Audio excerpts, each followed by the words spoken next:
अब अर्जुन को वापस क्रोध आया, उन्होंने 18 बाण कर्ण पर छोड़ दिए। पताका गड़ जाती है, मुकुट में लग जाता है, छाती पे लग जाता है, शल्य को लग जाता है। अब वहीं खड़ा हुआ राजपुत्र सभापति की भी हत्या हो जाती है उसी बाण से।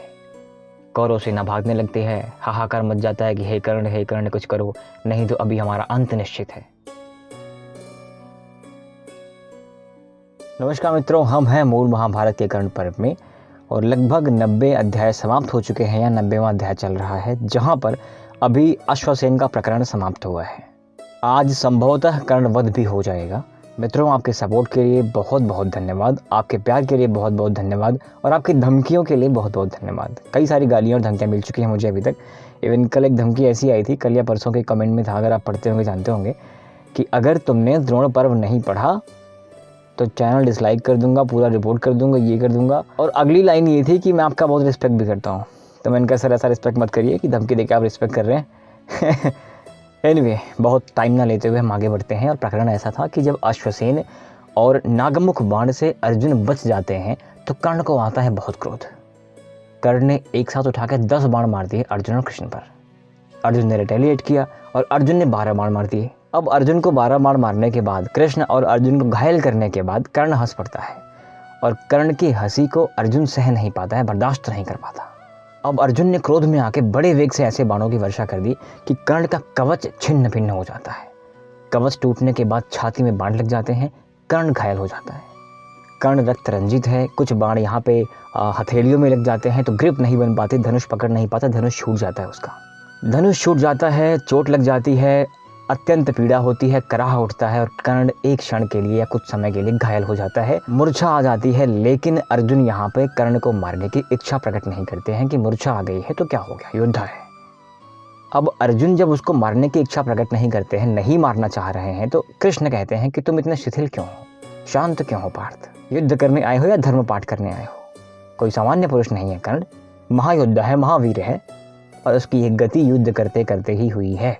इस तरह के महाबट से युद्ध करते समय यदि ऐसी अवस्था कोई आ जाए तो इस क्षण बिना रुके युद्ध करते रहो और अगर वध कर पाओ तो वध कर दो, क्योंकि ऐसा करना भी पाप नहीं होता है। वह कोई बालक नहीं है, अबोध नहीं है। अब अर्जुन ने कर्ण को वत्सदंत नामक बाण से भेद दिया। जब वो उन्होंने बाण छोड़ा तो उससे असंख्य बाण निकले, मानो वो पूरा का पूरा परिदृश्य बाणों से ढक गया हो। अब एक तो कर्ण पहले से रक्त रंजित है, घायल है, मूर्छित था। अब उसकी जो छटा है ना, बड़ी सुंदर दिख रही है कि वह रक्त रंजित कनक भूधराकार शरीर वाला व्यक्ति कौन है। लेकिन कर्ण के पराक्रम में कोई कमी तो थी नहीं, ना सामर्थ्य में कोई कमी है, ना हिम्मत में कोई कमी है। कर्ण यहाँ धीरज नहीं खोता है और वापस उसी वेग से रिटेलिएट करता है, अर्जुन को घायल कर देता है। अब यहाँ पर कर्ण रुद्रास्त्र का संधान करने का प्रयास करता है। इतने में ही व्यास जी कहते हैं कि कर्ण के अंत का समय आ चला है, तो वो सारे दृश्य, वो काल, वो यमराज, वो श्राप उसको सब याद आ रहे हैं। काल ने कर्ण से कहा कि हे कर्ण, तुम्हारे अंत का समय आ गया है, तुम अपनी विद्याएं भूल जाओगे, तुम्हारा पृथ्वी में रथ गड़ जाएगा, निकल नहीं पाएगा और गुरु परशुराम जी के द्वारा दिया वो शाप भी अभी अभी तुम पे हावी होने वाला है। स्तब्ध कर्ण बोले तो क्या बोले। गुरु परशुराम जी ने जो श्राप दिया था उनको कि मेरे द्वारा दिया गया ये ब्रह्म दैवत नामक अस्त्र, आई रिपीट, ब्रह्म दैवत नामक अस्त्र उस घड़ी में काम नहीं आएगा, भूल जाओगे जब तुम्हें इसकी अत्यंत आवश्यकता होगी।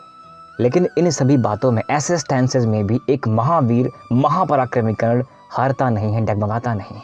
उसका अंत निकट है, वो जानता है, लेकिन फिर भी अपने संपूर्ण बल और पराक्रम के साथ अर्जुन से युद्ध कर रहा है और उस अर्जुन से युद्ध कर रहा है जो स्वयं नारायण का अंश है। कर्ण को पता है कि मेरे पास पाने के लिए कुछ नहीं है। तो अभी कर्ण ने हार नहीं मानी है, लगातार युद्ध करता जा रहा है, बाण पे बाण छोड़े जा रहे हैं, अर्जुन वहाँ पे बाण पे बाण ये काटे जा रहे हैं। इन सभी परिस्थितियों में कर्ण विह्वल हो जाता है और कांपने लगता है।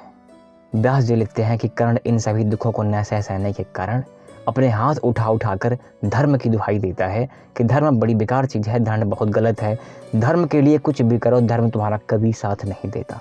मैंने शास्त्रों में धर्म के बारे में बहुत पढ़ा है, लेकिन धर्म जो है मेरा साथ नहीं देगा, क्योंकि धर्म भक्तों का पालन नहीं करता। ऐसा करने का। इधर अर्जुन के बाण नहीं रुक रहे हैं, लगे जा रहे हैं, लगे जा रहे हैं, मर्म स्थानों पे लग रहे हैं, कभी छाती पे लग रहे हैं, ठुड्डी पे लग रहे हैं, कमर में लग रहे हैं, यहाँ वहाँ लग रहे हैं। कर्ण रुक जाता है अपनी रथ में ही, रथ डगमगा चुका है, हिल चुका है। कर्ण धर्म की निंदा करते करते कृष्ण के ऊपर 3 बाण फिर से छोड़ दिया। मित्रों, इतना कुछ होने के बाद भी महाअस्त्रों के साथ अर्जुन प्रहार कर रहे हैं और उन महाअस्त्रों को कर्ण अभी भी काटे जा रहा है। मित्रों, मैंने कभी बताया आपको गीता मुझे बड़ी प्रिय है। गीता में एक श्लोक, सुखे दुखे समय कृत्वा लाभा लाभो जया जयो। यहाँ कर्ण को पता है कि मेरा अंत क्या होने वाला है, लेकिन वो अभी अपने कर्तव्य से पीछे नहीं हट रहा है। एक योद्धा है और जब तक धड़ सर से अलग नहीं हो जाएगा, छाती फट नहीं जाएगी, तब तक कर्ण रुकने वाला नहीं है। कर्ण रुकता नहीं है। कर्ण बिना रुके बाणों का संधान करता जा रहा है और उनको घायल करता जा रहा है और अर्जुन के गांडियों की डोरी को 11 बार काट देता है। उनके पास 100 डोरियाँ थीं। ये बात संभवतः कर्ण को ज्ञात नहीं थी, लेकिन अर्जुन की फुर्ती कुछ ऐसी है कि शायद उसको गणना करना बड़ा मुश्किल है कि कब एक प्रत्यंचा टूटती है, कब दूसरी जोड़ दिया जाता है। ये दृश्य कोई देख के समझ नहीं पा रहा है कि क्या वाकई डोरी टूट भी गई थी। इतनी फुर्ती है, इतनी तीव्रता है। मित्रों, इस अवस्था में आने के बाद भी जो युद्ध लड़ा जा रहा है वो सामान्य अस्त्रों से नहीं हो रहा है, दिव्यास्त्रों से हो रहा है। इधर से भी उधर से भी ब्रह्मास्त्र चलाए जा रहे हैं, इधर से भी उधर से भी अस्त्र काटे जा रहे हैं, इधर से भी और उधर से भी। दोनों पर दोनों की अमोघ की विशिख वृष्टि हो रही व्यर्थ। अमोघ अस्त्रों की वृष्टि जो है वो व्यर्थ जा रही थी। अब शल्य के अश्व के जोर लगाने के बाद भी जब कर्ण के रथ का पहिया नहीं निकला तो कर्ण स्वयं आता है और उस रथ के पहिए को निकालने का प्रयास करता है। एक श्लोक है कि सप्तदीपा वसुमती सशैल वन कानना गिरणचका समुच्छिप्ता कर्णेन चतुरंगुलम, कि उस पृथ्वी को, उस जमीन को, उस धरती पे जहाँ पे कर्ण का रथ था, कर्ण ने इतना वेग लगाया कि मही जो है वो धरती जो है 4 अंगुल उठ जाती है। लेकिन आज धरती ने ऐसा ग्रसन कर लिया है इस रथ के पहिए का कि शायद वो छोड़ना ही नहीं चाह रही है। अब इतना प्रयास करने के बाद, अपरंपार बल लगा देने के बाद भी जब पहिया नहीं निकलता है तो क्रोध में कर्ण आंसू बहाता है और अर्जुन को ललकारता है कि ओ महाबली अर्जुन, जब तक मैं इस रथ के पहिए को ना निकाल लूं तब तक तो मुझ पे प्रहार ना करना। हे पार्थ, ये रथ का पहिया किसी दैव योग से जमीन में धंस गया है, इसलिए एक क्षत्रियों की भांति तुम कर्म करो और नीच पुरुषों की भांति मुझ पे अस्त्र का प्रहार करना बंद कर दो। हे कुंती नंदन, तुम प्रसिद्ध हो, तुम युद्ध के कार्य में श्रेष्ठ हो। हे अर्जुन, तुम एक उत्तम कार्य करने वाले हो। तुम्हें तो पता है कि जब किसी योद्धा का केश खुल जाए, कवच गिर जाए, धनुष छूट जाए, अस्त्र हाथ में ना हो, वो जमीन पे हो, निहत्था हो, भाग रहा हो, ब्राह्मण हो, तो उस पे कभी भी हम प्रहार नहीं करते हैं। मित्रों, ये सारे स्टैंसेस जो है ना वो पहले भी कई बार महाभारत में हो चुके हैं। ऐसे कई बार होने के बाद भी प्रहार किए गए हैं, दोनों तरफ से हुए, लेकिन हुए हैं, ये पहली बार नहीं है। तो ये स्टैंसेस बता रहा है कर्ण कि ऐसा करने के बाद एक वीर पुरुष कभी भी प्रहार नहीं करता। तो कर्ण कहता है कि हे कुंती पुत्र, मैं तुझसे भयभीत नहीं हूँ, लेकिन तुम एक उत्तम पुरुष हो, इसलिए जब तक मैं इस रथ के पहिए को बाहर ना निकाल लूँ तुम घड़ी भर ठहर जाओ। तुम रथ पे हो, मैं नीचे हूँ, तो तुम्हारा तो युद्ध करना वैसे भी नहीं बनता। अब ऐसी बातें कर्ण के मुख से सुनकर के भगवान बोल पड़ते हैं। अर्जुन नहीं बोलते, भगवान बोल पड़ते हैं कि वाह कर्ण, वाह, तुम आज धर्म की बात कर रहे हो, वाह, अच्छा लगा। कृष्ण कहते हैं कि प्रायः ऐसा देखा गया है कि जब नीच पुरुषों के ऊपर दुख पड़ता है ना तो धर्म की अवहेलना करते हैं और धर्म की दुहाई भी देते हैं, लेकिन कभी भी अपने पाप कर्म को याद नहीं करते और अपने द्वारा किए गए पाप कर्म को निंदा भी नहीं करते। मित्रों, अगली 2-4 पंक्तियां बड़े ध्यान से आप सुनिएगा। आपको लाइफ में आगे बढ़ने के लिए, लाइफ में क्या नहीं करना चाहिए, इसके लिए बड़ी हेल्प मिल सकती है। तो भगवान कहते हैं कि हे कर्ण, तुमने एक स्त्री को, द्रौपदी को, जो वस्त्र पहन रही थी, जबरदस्ती तुमने, दुशासन ने, शकुनी ने उस सभा में बुलवाया था, तब धर्म कहाँ गया था? छल से जुआ खेलना और उसके बाद राज्य को जीत लेना, इसमें धर्म कहाँ गया था? अरे कर्ण, 12 वर्ष के वनवास पूरा होने के बाद वापस उनको राज्य ना देना, यहाँ पर धर्म कहाँ चला गया था? तेरी सम्मति से दुर्योधन ने भीम को विष पिलाया, सांपों से कटाया, तब धर्म कहाँ चला गया था? जब पांडव लाक्षा भवन में सो रहे थे उसमें आग लगवा देना, तब धर्म कहाँ चला गया था? हे कर्ण, द्रौपदी जब रजस्वला थी, स्पर्श करने योग्य नहीं थी, उस समय दुशासन ने तुम लोगों के कहने पर उसका हाथ पकड़ा था और तुम खिलखिलाकर हंस पड़े थे, तब धर्म कहाँ चला गया था? हे राधे, जब इन दुष्ट पुरुषों ने द्रौपदी का अपमान करना शुरू किया, उसको पीड़ा और कष्ट पहुंचाना शुरू किया, तुम भी वहीं पे थे, तब धर्म कहाँ चला गया था? हे कर्ण, धर्म करने की बात तो और है, लेकिन उस दुख में पड़ी हुई द्रौपदी, उस गजगामिनी द्रौपदी को तुमने उस सभा में क्या कहा था? तुमने कहा था कि जब तुम्हारे पति अब किसी योग्य नहीं है, नरक में चले गए हैं, तो तुम किसी और पति का चयन कर लो, ये धर्म है, तब धर्म कहाँ चला गया था?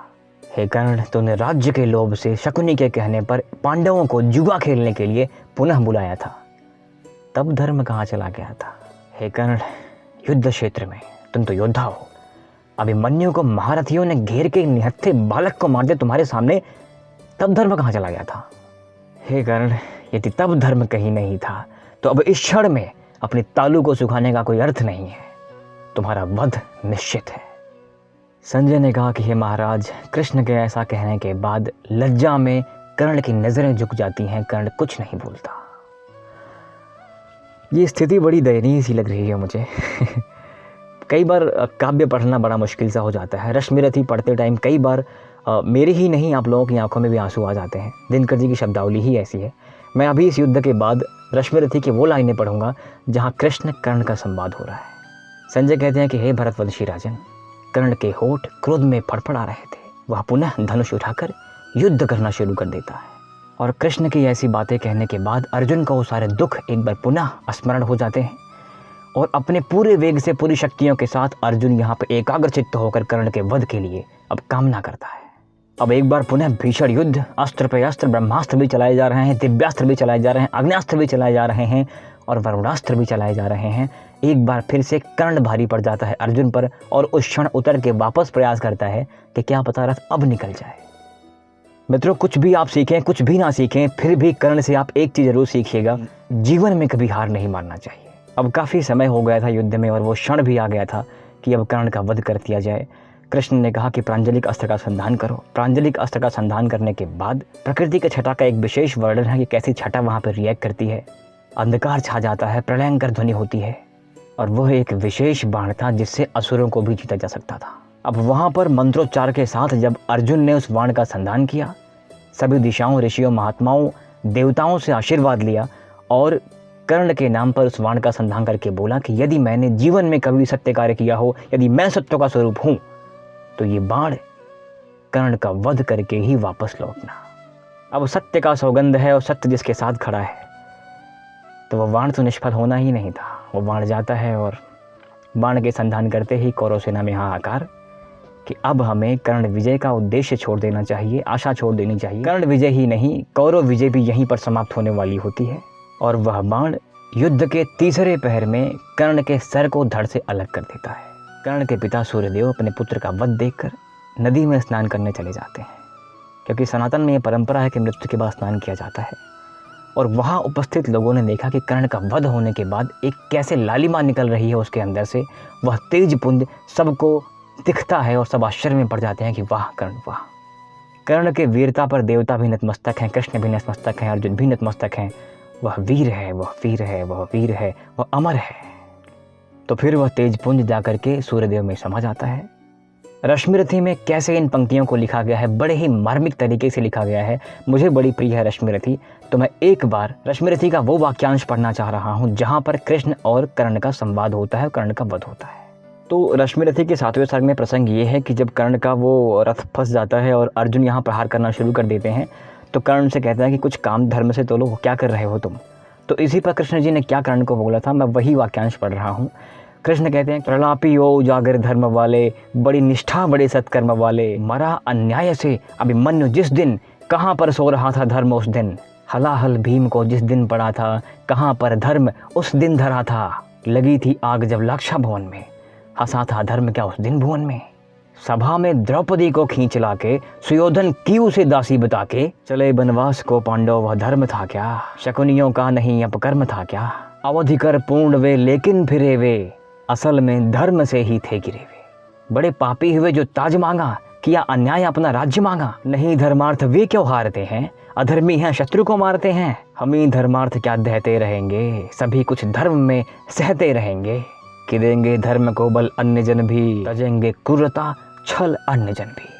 सारा का सारा धर्म का ठेका अर्जुन ने लिया हुआ है। नदी क्या यातना इन कौरवों ने, किया क्या क्या न निर्घित कौरवों ने। मगर तेरे लिए सब धर्म ही था, दुहित निज मित्र का सत्कर्म ही था।